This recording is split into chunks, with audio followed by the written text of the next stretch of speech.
अस्पताल के लंबे और खामोश कॉरिडोर में हर तरफ बेचैनी और उदासी का माहौल था। परिवार के सभी सदस्य वहां मौजूद थे, लेकिन उनके दिलों में डर का डेरा था। हर चेहरे पर चिंता के निशान थे और हर आंख नम थी। एक और हुरिया थी जो कॉरिडोर के कोने में बैठी लगातार रो रही थी। उसका चेहरा आंसुओं से भीगा हुआ था और आंखें सूजी हुई थीं। लेकिन उसकी मासूमियत में कोई कमी नहीं आई थी। उसका गोरा रंग, बड़ी बड़ी काली आंखें और लंबे रेशमी बाल जो उसके कंधों पर बिखरे हुए थे। रोने की वजह से आंखें सुर्ख लाल अंगार हो रही थीं, जो उसे और भी खूबसूरत बना रही थीं। वो बार बार अपने दुपट्टे से अपनी आंखें पोंछ रही थी, लेकिन उसके आंसू थमने का नाम नहीं ले रहे थे। हुरिया की जिंदगी का एकमात्र सहारा उसके बाबा ही थे, और आज वही बाबा जिंदगी और मौत की कशमकश में फंसे हुए थे। वो ऑपरेशन थिएटर में थे और डॉक्टर उनकी जिंदगी बचाने की पूरी कोशिश कर रहे थे। हुरिया का दिल बेचैन था। वो बार बार दुआ मांग रही थी, या अल्लाह मेरे बाबा को ठीक कर दे, मेरे बाबा को कुछ ना हो। दूसरी ओर कॉरिडोर के दूसरे सिरे पर अरसल खड़ा था। वो हुरिया को गहरी नज़रों से देख रहा था, लेकिन उसकी आंखों में उसके लिए कोई हमदर्दी नहीं थी। घमंडी स्वभाव का मालिक था अरसल। अपनी ऊंची कदकाठी, मजबूत शरीर और तीखे नए नक्श के साथ परिवार का केंद्र बिंदु था। उसकी आंखों में अभी इस वक्त एक अजीब सी कठोरता और होठों पर हल्की सी नापसंदीदगी थी। वो अपने परिवार का बड़ा बेटा था और हर मामले में अपनी मर्जी चलाने का आदी था। हुरिया का इस तरह सबके सामने रोना उसे बिल्कुल अच्छा नहीं लग रहा था। हालांकि हुरिया उसके परिवार से नहीं थी, लेकिन बचपन से अरसल ने हुरिया को अपने परिवार के साथ जुड़ा देखा था, तो वो उसे अपने परिवार का ही हिस्सा समझने लगा था। ये क्या ड्रामा कर रखा है, उसने दिल ही दिल बड़बड़ाते हुए सोचा था। लेकिन कुछ कहा नहीं। वो जानता था इस वक्त कुछ भी बोलना ठीक नहीं होगा, मगर उसके चेहरे के भाव उसके दिल की बात बता रहे थे। इसी दौरान ऑपरेशन थिएटर का दरवाजा खुला और डॉक्टर बाहर आए। उनके चेहरे की गंभीरता ने सभी के दिलों की धड़कनें रोक दी। सभी लोग डॉक्टर की ओर दौड़े।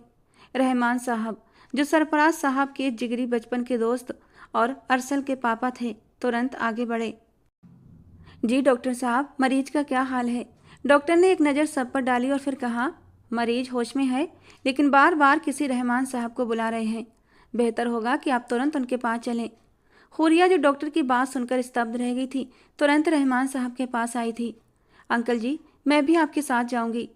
रहमान साहब ने स्नेह से उसके सिर पर हाथ रखा और कहा, चलो बेटा मेरे साथ। ऑपरेशन थिएटर के अंदर जाने से पहले हुरिया ने आखिरी बार अरसल की ओर देखा। शायद वो उसकी खामोश आलोचना को महसूस कर चुकी थी, लेकिन उस समय उसके दिल में सिर्फ अपने बाबा की फिक्र थी। हुरिया के दिल में डर और उम्मीद की कशमकश चल रही थी, जबकि अरसल अपनी कठोरता और घमंड के साथ उन भावनाओं से दूर खड़ा था, जैसे ये सब उसके लिए कोई मायने नहीं रखता। ऑपरेशन थिएटर के अंदर का माहौल गहरा गंभीर था। सरफराज साहब ने हुरिया को देखते ही अपनी कमजोर सी उंगलियां उसकी ओर बढ़ाई थीं। बेटा। उनकी आवाज़ इतनी धीमी थी कि मुश्किल से सुनाई दी थी। हुरिया तुरंत उनके पास झुकी और उनका हाथ थाम लिया। रहमान साहब ने हुरिया के कंधे पर हाथ रखा और कहा, बेटा दुआ करो, अल्लाह सब बेहतर करेगा। हॉस्पिटल के कमरे में रोशनी मध्यम थी और सरफराज साहब की कमज़ोर सांसों की आवाज़ उस खामोशी को तोड़ रही थी। उनकी आंखों में दर्द और बेबसी के साए झलक रहे थे। उनके पास खड़े रहमान साहब की आंखों में भी नमी थी, मगर वो खुद को मजबूत दिखाने की कोशिश कर रहे थे। सरफराज साहब ने कांपते हाथों से अपने दोस्त का हाथ थामा, जो इस वक्त उनका आखिरी सहारा थे। रहमान, मुझे लगता है कि मेरा वक्त करीब आ चुका है। सांसें मेरी मुट्ठी से रेत की तरह फिसल रही हैं। उनकी आंखों में दर्द की गहराई थी। मुझे नहीं पता मेरे जाने के बाद मेरी बेटी का क्या होगा। हुरिया, जो अपने बाबा के सिरहाने खड़ी थी, ये सुनकर कांप गई। उसका दिल जैसे रुक गया हो। वो अपने पापा के चेहरे को देखने लगी, जिस पर जिंदगी की चमक मद्धम पड़ती जा रही थी। हुरिया की बड़ी बड़ी आंखें डर से फैल गईं। उसके गालों पर आंसू बिन आवाज बहने लगे। रहमान, सरफराज साहब ने मुश्किल से अपनी बात जारी रखी, मैं तुमसे एक बात करना चाहता हूँ, बल्कि तुम्हारे सामने हाथ जोड़ता हूँ। मेरी आखिरी ख्वाहिश है कि मेरी आंखों के सामने मेरी बेटी का निकाह अरसल से करा दिया जाए। ये सुनकर रहमान साहब का चेहरा हैरानी और अविश्वास से भर गया। क्या? उन्होंने अविश्वास से पूछा। सरफराज साहब ने एक गहरी सांस ली जो उनके सीने से टूट कर निकली थी। मैं जानता हूँ कि अरसल तुम्हारा इकलौता बेटा है। उसे लेकर तुम्हारे दिल में ढेरों सपने होंगे, लेकिन मेरे दिल को सुकून सिर्फ अरसल के ख्याल से मिलता है। वो आत्मनिर्भर है, मजबूत है और मेरी बेटी का ख्याल रख सकता है। जबकि हुरिया ने यह सुनकर भयभीत नजरों से अपने पापा को देखा था। अरसल का नाम सुनते ही उसके दिल की धड़कन तेज हो गई थी। वो अरसल के कठोर स्वभाव और घमंडी रवैये से हमेशा डरती थी।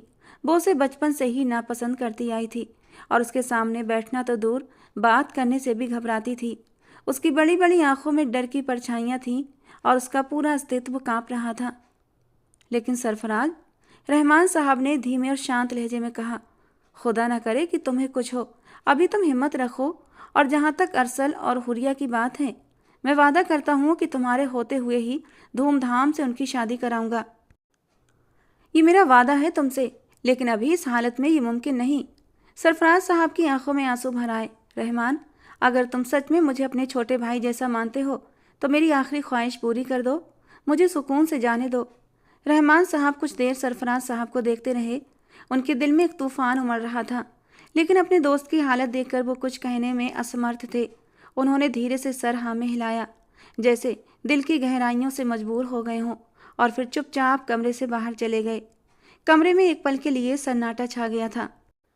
हुरिया के आंसू रुकने का नाम नहीं ले रहे थे। उसके दिल में बगावत और बेबसी की एक स्थिति थी। वो अपने बाबा को मना करना चाहती थी कि वो अरसल से शादी नहीं कर सकती, लेकिन उसकी जुबान जैसे बंद हो गई थी। वो जानती थी कि इस वक्त कुछ भी कहना बेकार था। अस्पताल के बाहर अरसल, जो अब तक बेखबर था, अपने घमंडी और बेपरवाह अंदाज में खड़ा था। उसे खबर नहीं थी कि उसके और हुरिया के बीच तकदीर ने क्या खेल रचा है। हुरिया का दिल एक अनजाने डर से कांप रहा था और अरसल अपनी कठोरता और घमंड के खोल में दुनिया से बेपरवाह खड़ा था। अस्पताल के बाहर का माहौल खामोश था, लेकिन दिलों में एक तूफान था। वेटिंग एरिया में हल्की रोशनी के नीचे रहमान साहब और अरसल आमने सामने खड़े थे। अरसल, जो अभी अभी दफ्तर से सीधा अस्पताल आया था, हमेशा की तरह शानदार लग रहा था।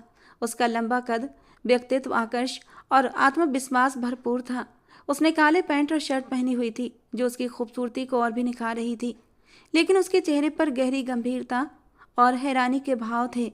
अरसल ने अपनी घड़ी पर एक नज़र डाली और फिर अपने पापा को देखा। पापा, ये सब क्या हो रहा है? आप मुझे यहाँ क्यों लाए हैं? उसने शांत लहजे में पूछा। रहमान साहब ने गहरी सांस ली, जैसे वो अपने शब्द इकट्ठा कर रहे हों। बेटा, सरफराज की हालत बहुत ख़राब है। वो शायद ज़्यादा देर जिंदा न रह सके। उसकी एक आखिरी ख्वाहिश है, और वो ये कि वो अपनी बेटी हुरिया का निकाह तुम्हारे साथ अपनी आंखों के सामने देखना चाहता है। ये सुनकर अरसल के चेहरे पर एक झटका सा लगा था। वो हैरानी से कुछ पल तक एकदम चुप खामोश खड़ा रहा, जैसे उसने कुछ गलत सुन लिया हो। फिर अचानक अपनी जगह से खड़ा हुआ और अविश्वास से बोला, पापा, मजाक कर रहे हैं ना? ये कैसे मुमकिन है? मैं हुरिया से निकाह करूं? रहमान साहब ने अरसल को देखा। बेटा, ये मजाक नहीं है। सरफराज अपनी ज़िंदगी के आखिरी पलों में है और वो अपने दिल में ये बोझ लेकर जाना नहीं चाहता कि उसकी बेटी का भविष्य अनिश्चित हो। वो सिर्फ तुम पर भरोसा करता है। अरसल ने एक तंजिया हंसी के साथ सिर हिलाया और कहा, पापा, ये सब गलत है। मैं एक आत्मनिर्भर इंसान हूँ। मैंने अपनी जिंदगी के लिए कुछ सिद्धांत बनाए हैं। मैं जिस लड़की से शादी करना चाहता हूँ वो मेरे मापदंडों के मुताबिक होनी चाहिए। और हुरिया, वो एक सीधी सादी घरेलू सी लड़की है जो सिर्फ घर और कॉलेज तक सीमित है। वो मेरे साथ कैसे चल सकती है? रहमान साहब ने धैर्य से उसकी बात सुनी और फिर धीमे लेकिन मजबूत लहजे में कहा, अरसल, जिंदगी सिर्फ तुम्हारे मापदंडों और सिद्धांतों पर नहीं चलती। कभी कभी हमें दूसरों की खुशी और सुकून के लिए अपने फैसले बदलने पड़ते हैं। अरसल ने गुस्से में अपना हाथ मेज पर मारा था। पापा, ये मेरा फैसला है और मैं किसी के दबाव में आकर अपनी ज़िंदगी के सबसे अहम फैसले को बदल नहीं सकता। रहमान साहब ने अपनी बेटे की आंखों में देखा। अरसल, क्या तुम अपने पापा की ख्वाहिश को नज़रअंदाज कर सकते हो? क्या तुम्हें अपनी जिम्मेदारी का एहसास नहीं? अरसल ने एक पल के लिए चुप्पी साधी थी, लेकिन उसके चेहरे के भाव कठोर थे। पापा, मैं माफ़ी चाहता हूँ, लेकिन ये निकाह मुझसे नहीं होगा। रहमान साहब ने उसकी कलाई पकड़ी और सख्त लहजे में बोले, अरसल, तुम मेरी बात सुनो। ये सिर्फ सरफराज की ही नहीं, मेरी भी ख्वाहिश है। तुम्हें ये निकाह करना होगा, चाहे तुम्हें ये पसंद हो या ना हो। मैं तुम्हें हुक्म दे रहा हूँ। और ये सुनकर अरसल की आंखों में गुस्सा भर आया, लेकिन वो कुछ बोल नहीं सका। वो अपने पापा के सामने और इनकार करने की हिम्मत नहीं जुटा पाया। कुछ भी कहो, वो अपने पापा की बहुत इज्जत करता था। उनकी बात को ठुकराने के बारे में सोच भी नहीं सकता था। उसने एक गहरी सांस ली और बेबसी के साथ कुर्सी पर वापस बैठ गया। उसकी आंखों के सामने हुरिया का रोता बिसूरता चेहरा घूम गया था और उसके दिल में नफरत की एक तेज लहर उठी थी। उसकी नज़र में उसके साथ जबरदस्ती की जा रही थी, तो उसकी जिम्मेदार सिर्फ और सिर्फ हुरिया थी। ठीक है पापा, उसने गुस्से और बेदिली के साथ कहा, मैं ये निकाह करूंगा, लेकिन याद रखना ये मेरी मर्जी से नहीं हो रहा, ये आप सबकी जिद है। रहमान साहब ने राहत की सांस ली और उसके कंधे पर हाथ रखा। बेटा, एक दिन तुम्हें समझ आएगा कि आज का ये फैसला तुम्हारे और हुरिया दोनों के लिए बेहतर है। अरसल ने कोई जवाब नहीं दिया। उसकी आंखों में गहरी बेबसी और दिल में एक अनजानी नफरत थी। वो जानता था इस निकाह के बाद उसकी जिंदगी बदल जाएगी, लेकिन वो दिल से इसे स्वीकार नहीं कर पा रहा था। अस्पताल के उस खामोश कोने में एक फैसला लिया जा चुका था। अरसल के दिल में नफरत के बीज बो दिए गए थे और हुरिया, जो इस सबसे अनजान थी, एक ऐसी जिंदगी की तरफ बढ़ रही थी जो उसके ख्यालों से बिल्कुल अलग थी। अस्पताल की खामोश गलियारे में एक अजीब सी बेचैनी छाई हुई थी। समय जैसे ठहर गया था और हर दिल पर एक भारी बोझ महसूस हो रहा था। ऑपरेशन थिएटर के अंदर मौलवी साहब, कुछ गभा और रहमान साहब मौजूद थे। उनके बीच अरसल और हुरिया एक दूसरे से कुछ कदमों की दूरी पर बैठे हुए थे। हुरिया के दिल की धड़कनें जैसे उसके कानों में गूंज रही थीं। उसकी आंखें झुकी हुई थीं और वो बेहद डरी हुई नजर आ रही थी।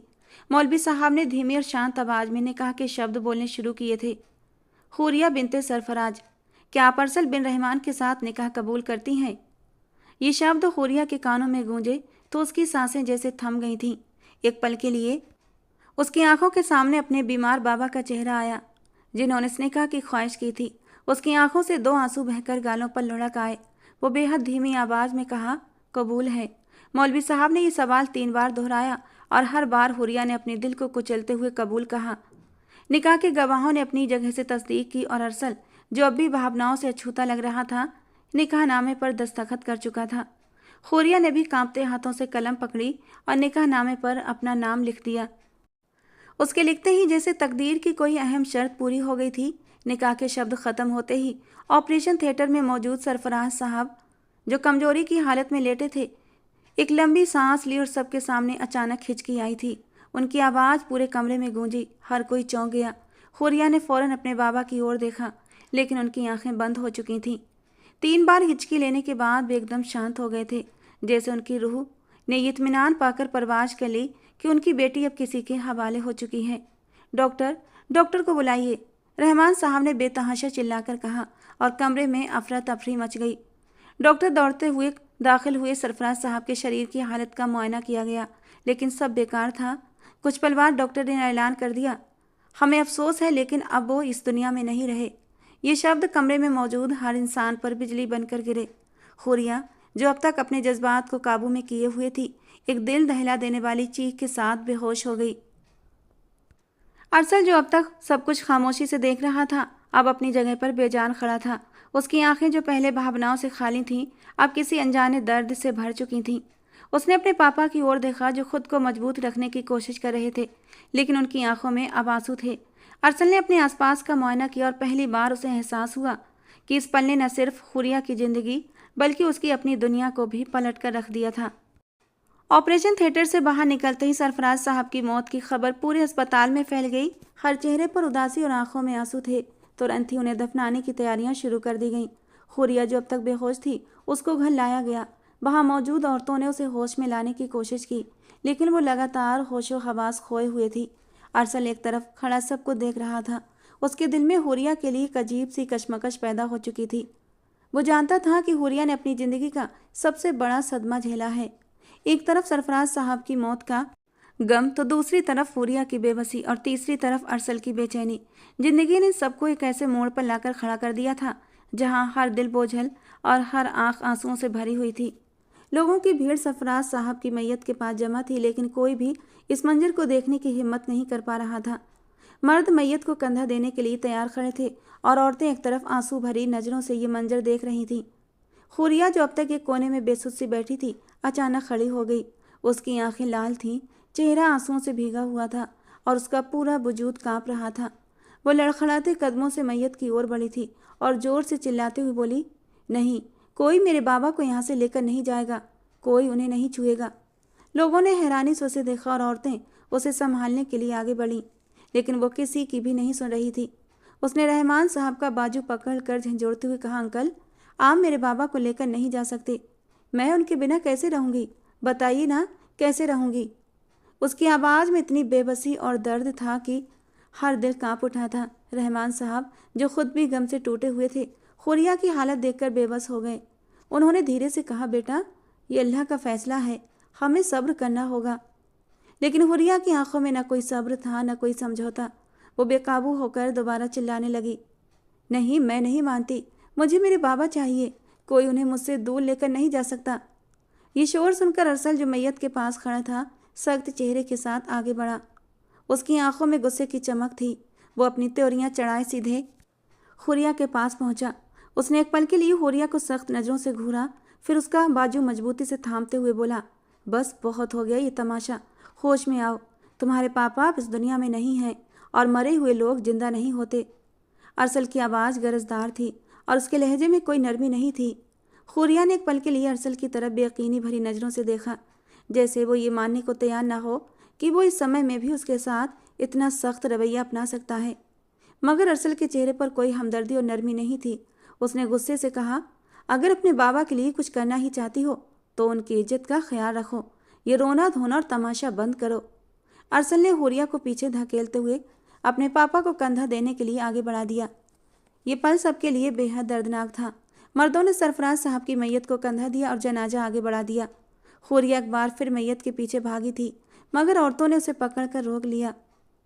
वक्त की धीमी रफ्तार ने सबको थका दिया था। सरफराज साहब की मौत को 2 महीने बीत चुके थे, मगर वो पल किसी के दिल से मिटने के लिए तैयार नहीं था। खासतौर पर हुरिया के लिए ये 2 महीने किसी दर्दनाक सपने की तरह बीते थे। सरफराज के मरने के बाद रहमान साहब हुरिया को अपने साथ ही ले आए थे। वो लड़की जो हमेशा हंसती मुस्कुराती रहती थी, अब एक खामोश और बेजान वजूद में बदल चुकी थी। उसकी आंखों से आंसू बहते रहते और वो किसी से कुछ कहे बिना खुद को एक कमरे में बंद रखती। बचपन में ही माँ को खोने का गम शायद उस वक्त इतना महसूस नहीं हुआ था, क्योंकि उस वक्त तो सरफराज साहब की मोहब्बत ने उसे माँ की कमी महसूस नहीं होने दी थी। लेकिन अब जब उसके सिर से बाप का साया भी उठ गया था, वो अकेलेपन के गहरे समंदर में डूब गई थी। सरफराज साहब ने हमेशा उसे अपनी जान से ज़्यादा अजीज रखा था। वो उसकी हर ख्वाहिश को पूरा करने वाले, उसकी हर ज़रूरत का ख्याल रखने वाले बाप थे। उनकी मोहब्बत ने हुरिया को दुनिया के दुखों से दूर रखा था, लेकिन अब वही दुनिया उस पर भारी हो रही थी। घर में सब उसके साथ थे। हरसल की माँ बहुत अच्छी औरत थी। उन्होंने उसे संभालने की हर मुमकिन कोशिश की थी, लेकिन हुरिया का दिल जैसे हर चीज़ से ऊब चुका था। किसी से बात करने पर उसे मजबूर किया जाता तो वह बस आंखों में आंसू लिए खामोश बैठी रहती। ये 2 महीने उसके लिए जहन्नुम की तरह थे, जहां वो अपने गम के साथ अकेली लड़ रही थी।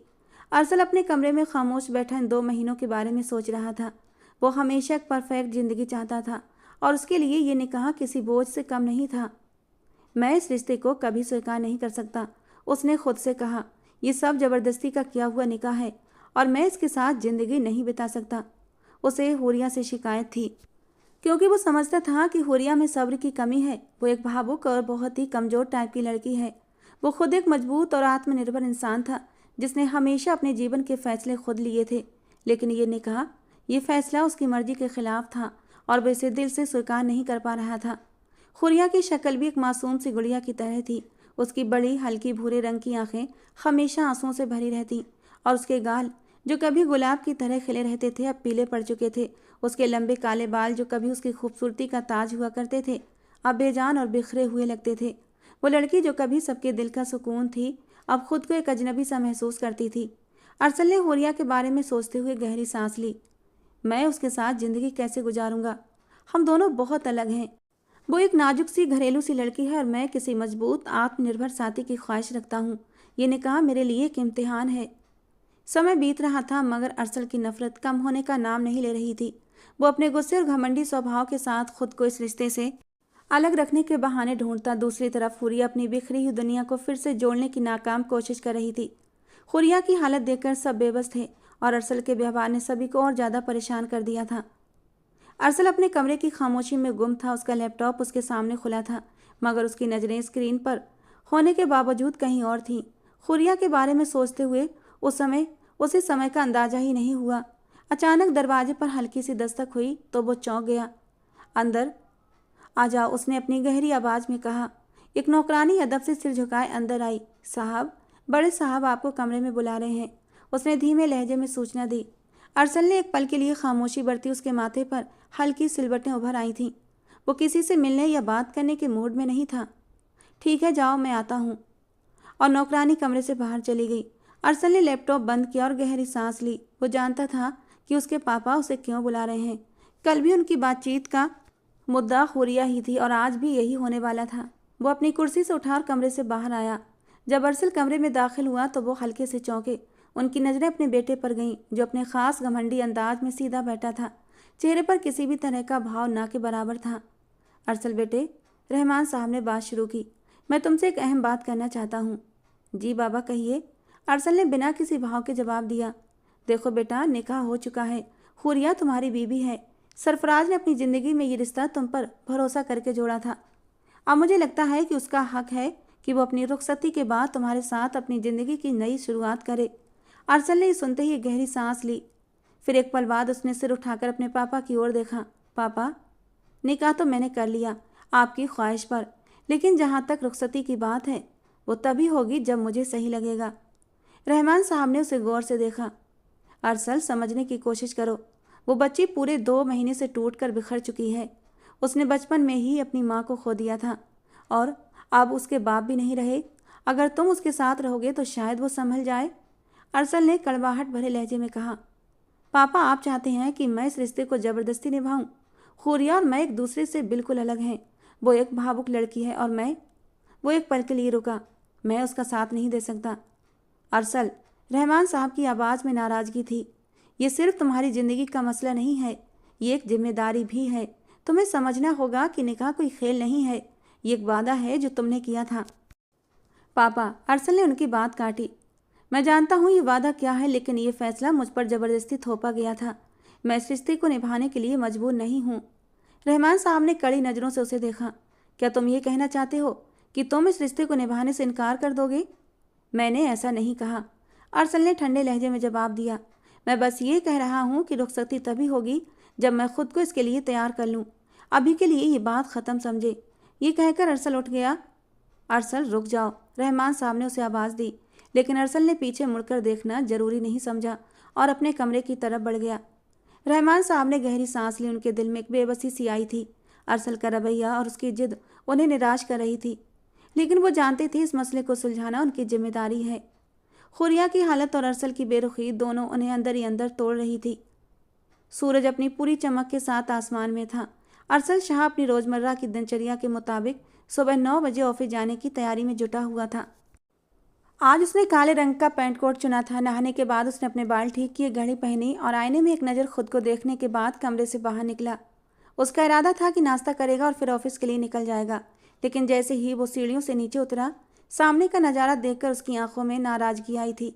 लॉन्ज में हुरिया अपनी माँ की बचपन की सहेली अनिला आंटी से लिपट कर ज़ोर ज़ोर से रो रही थी। अनिला आंटी हुरिया की माँ की बचपन की सहेली थी, लेकिन हुरिया की माँ के जाने के बाद उन्होंने हुरिया को अपनी सगी बेटी की तरह पाला था। लेकिन पिछले 4-5 साल से वो अमेरिका में सेटल थी। सरफराज साहब के मरने के 2 महीने बाद वो उनसे मिलने आई थी। खबर देर से मिलने की वजह से वो उस गम में शरीक नहीं हो सकी थी। उनके साथ उनका बेटा बाजिल भी था, जो बड़ी ध्यान से हुरिया को देख रहा था और उसे दिलासा देने की कोशिश कर रहा था। बाजिल की नज़रों में हुरिया के लिए हमदर्दी और करीबी जज्बात साफ झलक रहे थे, जो अरसल को एक पल में गुस्से में भरने के लिए काफ़ी थे। अरसल ने नाश्ता करने के इरादे को नज़रअंदाज करते हुए तेज़ी से कदम आगे बढ़ाए और लॉन्ज में दाखिल हुआ।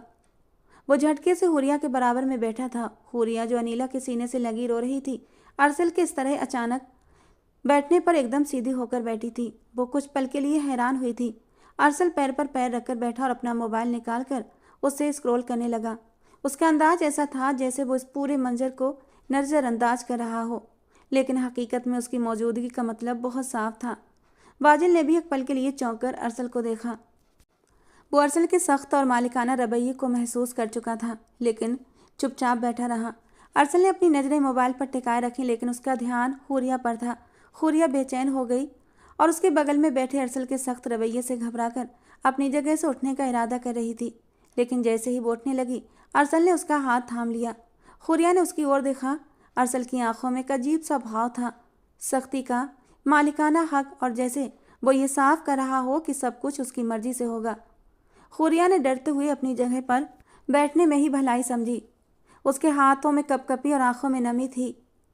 अरसल के रवैये से वो सहमी हुई थी। बाजिल और उसकी माँ ने भी हैरानी से एक दूसरे को देखा, मगर अरसल, जो अपनी जगह पर चुपचाप बैठा था, अचानक सख्त लहजे में बोला, तुम्हारा शौहर भूखा है और तुम यहाँ बैठकर बातें कर रही हो? जाओ, मेरे लिए नाश्ता लेकर आओ। अरसल की बात सुनकर वो एकदम झेप गई थी। वो तुरंत खड़ी हुई, आंसू पोंछते हुए अपनी नजरें झुकाए किचन की तरफ बढ़ने लगी। अरसल अपनी जगह से उठा और खाने की मेज की ओर चल दिया। बाजिल ने एक पल के लिए हुरिया की तरफ देखा, फिर अरसल की तरफ, लेकिन कुछ कहने से बचा। उसकी माँ ने उसे कंधे पर हाथ रखकर खामोश रहने का इशारा किया था, लेकिन दोनों के चेहरे पर हैरानी साफ थी। रहमान साहब, जो इस पूरे मंजर को गहराई से देख रहे थे, अपने बेटे के रवैये को समझ चुके थे। जब अरसल नाश्ता करने के लिए मेज पर बैठा तो रहमान साहब भी वहां पर आ गए। उन्होंने गहरी नज़रों से बेटे को देखा, लेकिन कुछ कहने से बचे। हुरिया ने नाश्ता मेज पर रखा और खुद पीछे हटकर खड़ी हो गई। अरसल ने एक नज़र उसे देखा और फिर ठंडे लहजे में कहा, खड़ी क्यों हो, बैठो यहाँ। हुरिया ने झिझकते हुए कुर्सी खींची और एक किनारे बैठ गई। बाजिल और उसकी माँ लॉन्ज में चुपचाप बैठकर ये सब देख रहे थे। अरसल की हरकतें और उसका रवैया साफ रूप से उसकी बेचैनी और भावनाओं की तीव्रता को दिखा रहा था, लेकिन वो शब्दों में कुछ भी कह नहीं रहा था। रहमान साहब ने ये सब गहरी चुप्पी के साथ देखा। वो समझ रहे थे कि अरसल के दिल में कुछ ऐसी बातें हैं जिनका वो इजहार नहीं कर पा रहा। उन्होंने वहीं बैठकर तुरंत एक पूरा प्लान बना लिया था, ताकि अपने बेटे को इस बात का एहसास दिला सकें कि हुरिया उसकी जिम्मेदारी और उसकी पत्नी है। इसके लिए उन्हें ये कदम उठाना ही था। नाश्ता करने के बाद अरसल ने सख्त लहजे में अपनी माँ से कह दिया कि हुरिया कमरे में ही रहेगी और बाकी मेहमानों को तुरंत विदा कर दिया जाए। उसके माथे पर बल थे और आंखों में एक ऐसी चमक थी जिससे साफ जाहिर हो रहा था कि वो किसी भी हालत में अपने घर में किसी गैर की दखलंदाजी बर्दाश्त नहीं करेगा। उसकी माँ, जो हमेशा उसे समझाती रहती थी, उसकी सख्ती पर चुप थी। वो अपनी जगह से उठी, लेकिन उसके दिल में एक सवाल था कि आज अरसल को क्या हो गया है, क्यों भी इतना गुस्से में है। उसके खराब रवैये के बावजूद वो हमेशा अपने बेटे की इज्जत करती थी और कभी नहीं सोचा था कि अरसल इस हद तक अपनी जिद में आ जाएगा। रहमान साहब, जिन्होंने पिछले कई दिनों से इस मसले पर सोच विचार की थी, अपनी लंबी योजना को अमल में लाने के लिए तैयार थे। उनकी आंखों में चमक थी, जैसे वो किसी सफल चाल के इंतजार में हो। जब अरसल रात को घर आया तो उन्होंने एक नज़र घर पर डाली। घर में पूरा सन्नाटा था और वो जानता था कि मेहमान चले गए होंगे। उसने राहत की सांस ली और अपनी जगह जाने का इरादा किया, लेकिन अचानक रहमान साहब की आवाज़ ने उसे रुकने पर मजबूर किया। अरसल, मुझे तुमसे एक ज़रूरी बात करनी है। रहमान साहब की आवाज़ में एक नरमी थी, लेकिन अरसल ने तुरंत सरसरी अंदाज में जवाब दिया, लेकिन मुझे आपकी कोई बात नहीं सुननी। आप हर वक्त हुरिया के बारे में परेशान रहते हैं और मैं इस वक्त आराम करना चाहता हूँ। अरसल की आवाज़ में गुस्सा था। फिर वो गहरी सांस लेकर बोले, हमेशा के लिए तुम्हारी ज़िंदगी से ये मुद्दा ख़त्म करना चाहता हूँ। कभी कभी बड़े भी बच्चों के लिए गलत फैसले ले लेते हैं और इसलिए मैंने सोचा है कि हुरिया और तुम्हारा रिश्ता ख़त्म कर दूँ। अनिला ने मुझसे बाजिल के रिश्ते की बात की है और मुझे उसमें कोई आपत्ति नहीं। वो अपने घर जाएगी और मैं उससे संतुष्ट रहूँगा। लेकिन उसके बाद अरसल का चेहरा गुस्से से लाल हुआ था। उसका गुस्सा उफान पर था और उसकी आंखों में एक तेज चमक थी। आप ये क्या कह रहे हैं? मैं हुरिया को उस बाजिल के हवाले कर दूं? अरसल के लहजे में गुस्सा और उलझन थी, जैसे वो इस बात को मानने के लिए तैयार ना हो। लेकिन जैसे ही उसे अपनी बात का एहसास हुआ, वो तुरंत चुप हो गया। रहमान साहब के चेहरे पर एक मुस्कान आई थी, जिसे उन्होंने जल्दी ही छुपा लिया था। उनके चेहरे की चमक और आंखों की ताजगी ये साफ जाहिर कर रही थी कि उनका मकसद सफल हो चुका था। कुछ पल तक दोनों चुप रहे और फिर अरसल ने अपना गुस्सा काबू करते हुए कहा, अगर ऐसा है तो ऐसा ही सही। आप जानते हैं कि अगर एक बार मुझसे कोई चीज़ जुड़ जाए तो मैं उसे किसी को नहीं देता, भले उसे बर्बाद कर दूं, लेकिन किसी को नहीं देता। कहकर अरसल अपनी जगह से उठा और लंबे लंबे कदमों से कमरे की तरफ गया। रहमान साहब की मुस्कान गहरी हो गई थी, क्योंकि वो जानते थे अरसल ने अपनी बात कह दी थी और अब ये उनके लिए एक नया रास्ता था। घर में एक असामान्य रौनक छा चुकी थी। शाह मेंशन में खुशियों का आगाज हो चुका था और ये दृश्य एक सपने जैसा था, अरसल का रुखसती के लिए हाँ बोल देना जैसे उसकी जिंदगी के सबसे बड़े फैसले का संकेत था। इस फैसले के बाद हर कोने में खुशी की लहर थी, लेकिन उसके दिमाग में अभी तक हुरिया को लेकर उलझनें थीं। बचपन में जब भी कोई चीज़ उसकी पसंदीदा होती थी, वो न केवल उसे अपने पास रखता बल्कि अपने छोटे भाई को भी उससे दूर रखता था। वो चाहता था कि उसकी हर चीज़ पर उसका ही पूरा अधिकार हो, और यही आदत उसके साथ जीवन भर रही थी। जब उसके पापा ने हुरिया के लिए बाजिल का रिश्ता पेश किया तो वो तुरंत ये सुन नहीं सका था। उसने खुद को मजबूर महसूस किया और उसी गुस्से में आकर उसने रुखसती के लिए हाँ बोल दिया। आजमाइयों का दिन था। पूरे घर में खुशियां छाई हुई थीं, लेकिन हुरिया की आंखों में गम की गहरी छाप थी। वो जितनी कोशिश करती अपनी उदासी को छुपाने की, उतनी ही तेजी से उसका गम उभरता। अपने पापा की कमी उसे उस दिन बहुत ज़्यादा महसूस हो रही थी। उसका दिल चाहता था कि कोई उसका गम समझे, कोई उसकी पुकार सुने, लेकिन जो वो महसूस कर रही थी वो किसी ने महसूस नहीं किया। उसकी आंखें बार बार नम हो रही थीं और वो महसूस कर रही थी ये दिन उसके लिए खुशी का नहीं बल्कि एक और टूटने का दिन बन चुका था। माइयों के सूट में उसकी उदासी और भी साफ हो रही थी। वो एक तरफ चुपचाप खड़ी थी अपने अंदर के दर्द को छुपाते हुए, और दूसरी तरफ शादी की रस्में थीं। पूरे घर में हलचल थी, ढोल की आवाजें थीं, मेहंदी की खुशबू हर कमरे में फैल रही थी और लोग खुशी से नाच रहे थे। लेकिन हुरिया के चेहरे पर जैसे हर पल गम का बोझ था। उसकी मुस्कान कमजोर थी, हर तरफ खुशी की लहर थी, लेकिन हुरिया के भीतर कुछ और था। वो चुपचाप एक कमरे में चली गई और उसकी आंखों से आंसू बहने लगे। कुछ देर बाद जब हुरिया ने कमरे से बाहर कदम रखा तो पूरे घर में खुशबू का सा माहौल था। हर किसी की नजरें उस पर थीं और वे उसकी कदम पर मुस्कुरा रहे थे। समय तेजी से गुजरा और रुखसती का दिन भी करीब आ गया। शाम मेंशन में सब कुछ ठीक था, लेकिन हुरिया का दिल एक अजीब सी बेचैनी में डूबा हुआ था, और इसी बुझे दिल के साथ हुरिया की विदाई हुई। विदाई क्या थी, एक कमरे से निकलकर दूसरे कमरे में बिठा दी गई थी। हुरिया दुल्हन का जोड़ा पहनकर अरसल के बेड पर बैठी हुई थी, लेकिन उसकी आंखों में कोई चमक नहीं थी। ये जोड़ा, ये रंग, ये जेबर, सब कुछ एक बोझ था। वो सिर झुकाए बैठी थी जैसे कोई सपना देख रही हो या फिर अतीत की कड़वी यादों में डूबी हो। उसके चेहरे पर जो मुस्कान थी वो एक दिखावा थी, और उसके दिल में खालीपन था जो कभी भी पूरा नहीं हो सकता था। और उसी पल कमरे का दरवाजा खुला और अरसल अंदर आया, दूल्हे के रूप में, बिल्कुल एक बादशाह की तरह। उसके शरीर से एक ठंडी ऊर्जा निकली थी और उसकी आंखों में कठोर निर्दयी भावना थी। उसका अंदाज पूरी तरह घमंडी था, लेकिन जैसे ही उसकी नज़र हुरिया पर पड़ी थी, एक पल के लिए रुक गया। उसकी आंखों में एक अजीब हलचल पैदा हुई थी, जैसे वो किसी नई सच्चाई को समझने की कोशिश कर रहा हो। हुरिया की सुंदरता ने उसके दिल में एक पल के लिए अजीब सी पसंदीदगी का रंग दोहराया था, लेकिन वो बहुत तुरंत अपने जज्बातों को दबा गया था। हुरिया का चेहरा लाल हुआ और घूंघट के अंदर से सिर्फ उसकी आंखें दिखाई दे रही थीं। उसकी आंखों में एक बेचैनी थी और उसकी चुप्पी में एक दर्द था। अरसल ने हुरिया के चेहरे से घूंघट हटाया और उस पल में उसे बेखौफ तौर पर हुरिया की सुंदरता का एहसास हुआ। वो वाकई बेहद खूबसूरत थी, लेकिन अरसल की आंखों में वही कठोरता और बेजारी थी जो हमेशा होती थी। उसने हुरिया के चेहरे पर एक निगाह डाली और फिर धीरे से उसके करीब हुआ था। तभी हुरिया बोली, मैं जानती हूँ कि ये दिन आपके लिए बहुत ख़ास है। हर लड़के के लिए उसकी सुहागरात बहुत ज़्यादा महत्वपूर्ण होती है, लेकिन मैं आज आपसे कोई रिश्ता नहीं बना सकती। प्लीज़ मुझे थोड़ा समय चाहिए। उसके शब्द अरसल के भीतर एक तूफान की तरह गूंजने लगे। वो जो खुद भी हुरिया से अभी नापसंदीदगी का इजहार करने वाला था, आज उसकी बातों ने उसके अंदर एक जिद पैदा कर दी थी। उसकी आंखों में गुस्से की लहर चमकी, लेकिन उसने अपनी भावनाओं को काबू में रखा और कमरे से बाहर निकल गया। कॉरिडोर में कुछ पल वो खड़ा रहा अपने गुस्से को काबू करते हुए। हुरिया, तुम्हारी इतनी हिम्मत कैसे हुई कि मुझे इनकार करो? हालांकि मेरा तो खुद भी मूड नहीं था कि तुम्हारे साथ कोई रिश्ता बनाता, तुम्हें पत्नी होने का हक देता, लेकिन तुमने मुझे रिजेक्ट करके मेरी अना को एक गहरी चोट दी है। और आज की रात मैं तुम्हें बताऊंगा कि मैं तुम्हारे साथ कैसे ज़बरदस्ती अपना हक वसूल करूंगा। ये सोचकर उसके दिल को सुकून मिला था और फिर वो दोबारा से कमरे में दाखिल हुआ। हुरिया, जो अब लेटने के इरादे से सोफे की तरफ बढ़ रही थी, अरसल को वापस कमरे में आता देखकर कुछ पल के लिए चौंकी थी, लेकिन इससे पहले वो कुछ समझ पाती, अरसल ने उसे खींचकर दीवार के साथ लगाया था। अरसल के चेहरे पर छाए रंग देखकर हुरिया का दिल धक से हुआ था। अरसल, होश में आओ, छोड़ो मुझे। मैं इस वक्त इस रिश्ते को निभाने के लिए तैयार नहीं हूँ। मुझे थोड़ा सा वक्त चाहिए। वो अपने हाथों से अरसल को धक्का देते हुए बोली थी, लेकिन अरसल अपनी जगह से टस से मस नहीं हुआ था। गलती कर दी तुमने, मुझे धुतकार कर। अगर तुम खुद अपने मुंह से मेरी नज़दीकी के लिए मना न करती तो मैं खुद भी तुम्हें हाथ नहीं लगाता, क्योंकि मैं तुमसे कोई इश्क नहीं करता जो मैं तुम्हारे लिए मरा जा रहा था। तुम्हारे करीब आना तो दूर की बात, तुम्हें देखना तक मुझे गवारा नहीं था, लेकिन तुमने मेरी गैरत को चोट पहुंचाई है।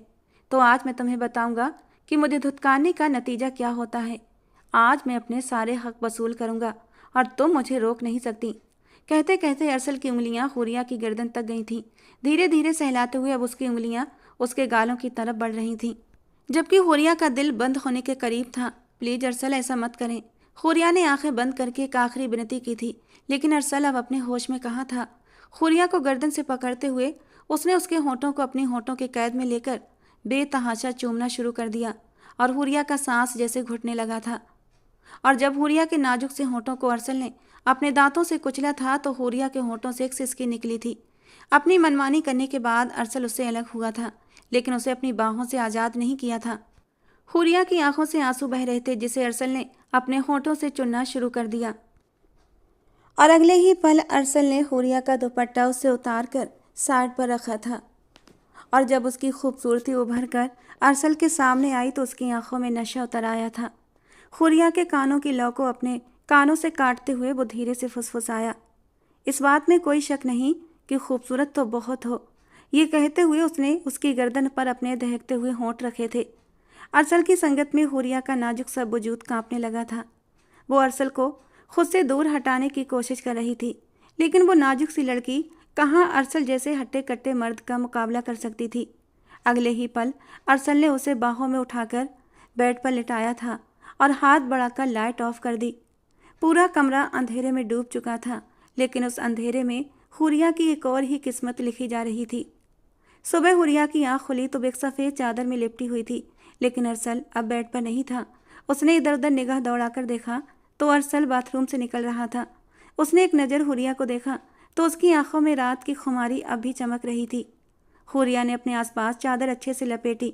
वो अपने बाल बनाते हुए कोई गाना गुनगुना रहा था, जबकि उसके इस अंदाज पर हुरिया को गुस्सा आया था। तुम एक घटिया इंसान हो अरसल शाह। उसके मुंह से ये शब्द बेखौफ निकले थे। अरसल ने ये सब नज़रअंदाज करते हुए एक जहरीले अंदाज में कहा, रात तुमने अपनी जिद में मेरी इज्जत को ठेस पहुंचाई थी। तुम्हें मेरी नज़दीकी से नफरत है ना? अब एक दिन की सुहागन के बाद बाकी की ज़िंदगी अकेले बिताना, क्योंकि मैं अभी थोड़ी देर में लंदन जा रहा हूँ, हमेशा के लिए। उसके शब्दों में बेरुखी और ठंडक थी। वो हुरिया को नज़रअंदाज करते हुए कमरे से बाहर निकल गया और हुरिया का दिल जैसे टूट चुका था। वो जैसे पत्थर की तरह साख्त हो गई थी। क्या इंसान सच में इतना खुदगर्ज भी हो सकता है? क्या प्यार और रिश्ते इतने तुच्छ हो सकते हैं? ये सवाल उसके दिल को छिन्न भिन्न कर रहे थे। वो आंखें बंद किए अपनी किस्मत पर मातम कर रही थी। थोड़ी देर बाद रहमान साहब कमरे में आए। उनके चेहरे पर गंभीरता और दुख के भाव थे। जैसे ही उनकी नज़रें हुरिया के भीगे हुए चेहरे और आंखों से रिक्त आंखों पर पड़ी तो वो उसके पास आ गए। बेटी, हम माफ़ी चाहते हैं, रहमान साहब ने धीरे से कहा। हमारे बेटे ने जो तुम्हारे साथ किया है वो माफ़ी के काबिल नहीं, हम उसे कभी माफ़ नहीं करेंगे। आप क्यों माफ़ी मांग रहे हैं अंकल? आप तो मेरे बड़े हैं, मेरे बाप की जगह हैं। ये सब तो मेरी किस्मत में लिखा था। आपने हमेशा मेरे भले के बारे में सोचा। हुरिया की आवाज़ आंसुओं से भरी हुई थी। रहमान साहब ने हुरिया को मजबूती से थामा, जैसे उसके बिखरे हुए अस्तित्व को सहारा दे रहे हों। उनकी आंखों में नमी थी, लेकिन वो अपनी भावनाओं को काबू में रखे हुए थे। समय जैसे थमसा गया था। हुरिया ने अपनी सास के हाथ थामे और बोली, मैंने कभी नहीं सोचा था कि मेरी ज़िंदगी में ऐसा मोड़ आएगा जहां मेरा अपना पति मुझे अकेला छोड़कर चला जाएगा, लेकिन मैं फिर भी आभारी हूं कि आप दोनों मेरे साथ हैं। रहमान साहब, उनकी पत्नी ने एक दूसरे को और देखा। उनकी आंखों में एक फैसला था। वो हुरिया को कभी अकेला नहीं छोड़ेंगे और उसे उसके हक से वंचित नहीं होने देंगे। हुरिया ने अपनी आंखें बंद की और दिल ही दिल में दुआ की कि वो इस मुश्किल वक्त को सहन कर सके। वो जानती थी कि रास्ता आसान नहीं होगा, लेकिन उसे यकीन था वो अपनी हिम्मत और अपने ससुराल वालों की मदद से इस दर्द को सह लेगी। लंदन की ज़मीन पर कदम रखते ही अरसल ने गहरी सांस ली थी और अपने आसपास फैली ठंडी हवा को महसूस किया। एक पल के लिए उसके होंठों पर हल्की सी मुस्कान आई, लेकिन तुरंत ही गायब हो गई। उसके दिमाग के किसी कोने से हुरिया का रोता हुआ चेहरा झांका। उसकी नम आंखें, कांपते होंठ और दर्द से भरा चेहरा बार बार उसकी आंखों के सामने आ रहा था। उसने झटके से अपनी आंखें खोलीं और फिर सर झटककर जैसे खुद को समझाया, ये मेरी जिंदगी है, मैं क्यों किसी के आंसुओं को अपने सिर पर सवार करूं। वो रात उसके साथ जो कुछ हुआ वो उसी के काबिल थी। उसने मेरे जज्बातों का मजाक उड़ाया था और ये सब उसके साथ होना ही चाहिए था। उसकी आवाज़ में एक जिद थी और चेहरे पर एक अजीब सी बेपरवाही छाई हुई थी। वो अपने ख्यालों को झटक कर आगे बढ़ा। बाहर उसके लिए गाड़ी खड़ी थी। ड्राइवर ने जल्दी से दरवाज़ा खोला और वो अंदर बैठ गया। गाड़ी के अंदर वो चुपचाप बैठा था, लेकिन उसके दिमाग में जैसे एक जंग थी। गाड़ी के शीशे से बाहर झांकते हुए उसने लंदन की रोशनियां देखीं, लेकिन इन रोशनियों के बावजूद उसके अंदर एक अजीब सा खालीपन था। उसका दिल चाह रहा था कि सब कुछ भूलकर शांति से अपनी ज़िंदगी गुजारे, लेकिन एक नाम बार बार उसके दिमाग में गूंज रहा था, हुरिया। वो खुद से सवाल कर रहा था, आखिर क्यों क्यों वो उस लड़की के बारे में सोच रहा है जिसे वो हमेशा से तुच्छ समझता था। गाड़ी उसके फ्लैट के सामने रुकी और वो चुपचाप नीचे उतरा। अपने शानदार अपार्टमेंट में प्रवेश करते हुए उसने लाइट्स ऑन की, लेकिन कमरा उसे ठंडा और एकदम खाली सा महसूस हुआ। वो चुपचाप सोफे पर जाकर बैठ गया और अपने जूते उतारने लगा। अपने चारों तरफ फैली चुप ने उसे अपने दिल की धड़कनें सुनाई दे रही थीं। ये क्या हो रहा है मुझे, उसने खुद से पूछा। और फिर कुछ पल ये सब सोचने के बाद उसने अपना सिर झटका था। वो यहाँ अपनी नौकरी के लिए आया था, अपना करियर बनाने के लिए। वो बेवजह की बातें सोचकर अपना समय बर्बाद नहीं कर सकता था। समय धीरे धीरे गुजर रहा था, लेकिन वो अपनी स्थिति समझने में नाकाम था। उसे यहाँ आए हुए पूरा 1 महीने का वक्त हो चुका था और आज वो बहुत अकेला महसूस कर रहा था। इसलिए ऑफिस से आने के बाद वो बिल्कुल चुप बैठा हुआ था। अचानक उसने अपनी जेब से फ़ोन निकाला, लेकिन वो फ़ोन पकड़े हुए एकदम रुक सा गया। वो किसे फ़ोन करता? उसके माँ बाप ने तो 1 महीने पहले ही उससे संबंध तोड़ लिए थे। उसने फ्लैट पहुंचने के बाद अपने माँ बाप को कॉल की थी, लेकिन उन्होंने उससे नाता तोड़ लिया। उसके बाप के आखिरी शब्द, तुमने हमारे फैसले की इज्जत नहीं की अरसल, तो अब हम तुम्हारे फैसले का हिस्सा नहीं बन सकते। उसने अपनी माँ को भी समझाने की कोशिश की, लेकिन उसकी माँ ने भी कह दिया, तुमने हुरिया के साथ जो किया उसके बाद मैं तुम्हारी शक्ल भी देखना नहीं चाहती। ये सब सोचकर उसके माथे पर शिकन आई थी। वो हमेशा अपने आप को दुनिया का सबसे आज़ाद इंसान मानता था। उसे लगता था वो जो चाहे कर सकता है और किसी को उसकी ज़िंदगी में दखल देने का कोई हक नहीं। लेकिन आज इस आज़ादी का बोझ उसके कंधों पर अजीब सा महसूस हो रहा था।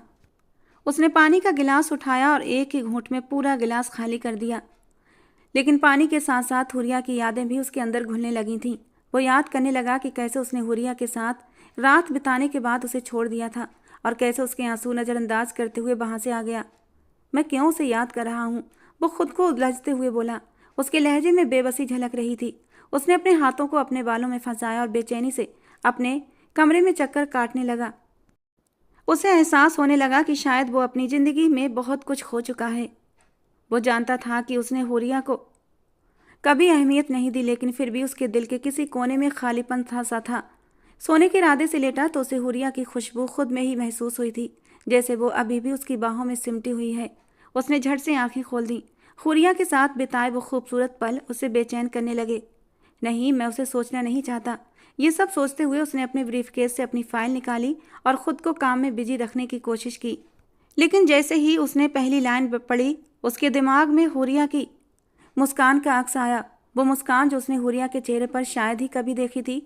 मुझे सबके बारे में सोचना बंद करना होगा, वो खुद से बोला और कुर्सी पर टेक लगाकर बैठ गया। लेकिन आंखें बंद करते ही हुरिया का चेहरा फिर से उसके सामने आया था। वो झटके से उठकर खड़ा हुआ और खिड़की के पास आकर लंदन की रोशनियों को देखने लगा। वहीं दूसरी ओर हुरिया के साथ कुछ और ही हो चुका था और उससे अलग होने के बाद वो बहुत टूट भी गई थी। वो सारी रात रोती रहती थी, सारा दिन उदास बैठी रहती। भले ही वो उसके कमरे में थी, उसके नाम से जुड़ी हुई थी, लेकिन सच में वो एक दिन की दुल्हन बनकर बिखर चुकी थी। उसकी हालत देखकर रहमान साहब और उनकी बीवी हमेशा उदास रहते थे। कई बार रहमान साहब की बीवी ने अरसल से बात करने के बारे में सोचा, लेकिन रहमान साहब ने उन्हें मना कर दिया। उनका कहना था अगर उसे थोड़ा भी एहसास होगा तो वो खुद लौट कर आएगा। लेकिन वो इस बात से अनजान थे कि उनका बेटा किस सोच का मालिक था। और लगभग 1 महीने के बाद हुरिया की तबीयत बिगड़ने लगी थी। शुरुआत में वो बिल्कुल चुप थी। वो हर दर्द और हर कठिनाई को अकेले ही सहन कर रही थी। उसने किसी से अपनी तकलीफ जाहिर नहीं की थी। पहले माँ चली गई, फिर बाप ने साथ छोड़ दिया, शादी हुई तो पति ने भी अकेला छोड़ दिया। ये बातें उसे परेशान करती थीं।